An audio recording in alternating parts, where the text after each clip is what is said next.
ذرا سا وقت نکال کر یہ چھوٹی سی ویڈیو غور سے دیکھیں، ہو سکتا ہے کہ آپ کی زندگی بدل جائے۔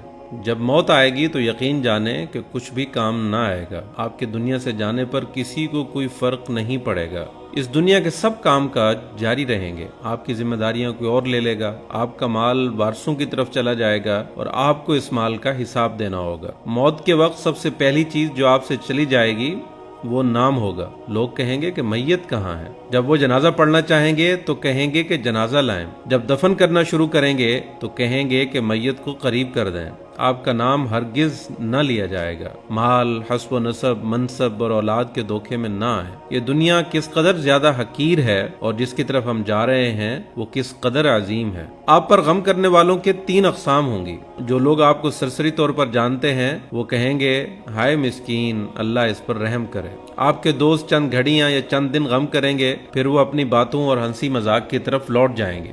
آپ کے گھر کے افراد کا غم گہرا ہوگا، وہ کچھ ہفتے، کچھ مہینے یا 1 سال تک غم کریں گے اور اس کے بعد وہ بھی آپ کو یادداشتوں کی ٹوکری میں ڈال دیں گے۔ لوگوں کے درمیان آپ کی کہانی کا اختتام ہو جائے گا اور آپ کی حقیقی کہانی شروع ہو جائے گی، وہ آخرت ہے۔ مرنے کے بعد آپ سے زائل ہو جائے گا آپ کا حسن، آپ کا مال، آپ کی صحت، آپ کی اولاد۔ آپ اپنے مکانوں اور محلات سے دور ہو جائیں گے۔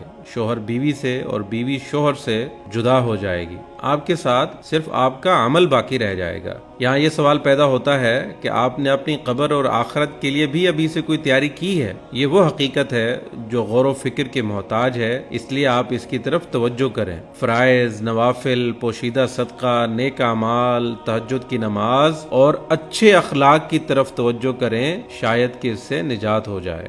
مرنے والے کو اگر اس دنیا میں واپس لوٹایا جائے تو وہ صدقہ کرنے کو ترجیح دے گا، جیسا کہ اللہ تعالیٰ کا فرمان ہے رب لولا اخرتنی الی اجل قریب فاصدق۔ اے میرے رب، تو نے مجھے قریب مدت تک مہلت کیوں نہ دی کہ میں صدقہ کرتا؟ وہ یہ نہیں کہے گا کہ میں نماز ادا کر لوں یا میں روزہ رکھ لوں یا میں حج اور عمرہ کر لوں۔ علماء کہتے ہیں کہ میت صرف صدقے کا ذکر اس لیے کرتی ہے کیونکہ وہ اپنی موت کے بعد اس کے عظیم اثرات دیکھتی ہے، لہٰذا زیادہ سے زیادہ صدقات و خیرات کریں۔ اور بہترین چیز جس کا آپ ابھی صدقہ کر سکتے ہیں وہ آپ کے وقت میں سے 10 سیکنڈ ہے۔ آپ خیر خواہی اور اخلاص کی نیت سے اس تحریر کو دوسروں تک پہنچائیں، کیونکہ اچھی بات کہنا بھی صدقہ ہے۔ اگر آپ اس تحریر کے ذریعے سے اور اس ویڈیو کے ذریعے سے لوگوں کو یاد دہانی کروانے کی کوشش کریں گے تو قیامت کے دن اسے اپنے ترازو میں پائیں گے۔ وَذَكِّرْ فَإِنَّ الذِّكْرَىٰ تَنفَعُ الْمُؤْمِنِينَ، اور نصیحت کیجئے کیونکہ یقیناً نصیحت ایمان والوں کو نفع دیتی ہے۔